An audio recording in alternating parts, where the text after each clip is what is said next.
বিসমিল্লাহ। আসসালামু আলাইকুম।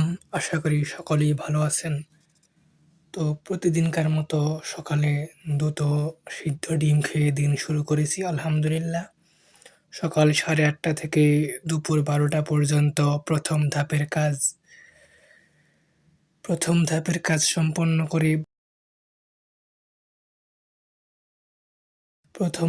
কাজ সম্পন্ন করে 12টা থেকে 1টা পর্যন্ত দুপুরে খাওয়ার টাইম অর্থাৎ লাঞ্চ টাইম। তারপর দুপুর 1টা থেকে সন্ধ্যা 7:30 পর্যন্ত ২য় ধাপের কাজ সম্পন্ন শেষ।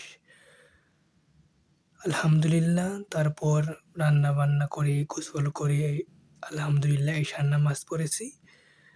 তারপর খাওয়া-দাওয়া করে শুয়ে পড়েছি। এভাবেই দিন শেষ। আগামীকাল আবার দেখা হবে ইনশাআল্লাহ।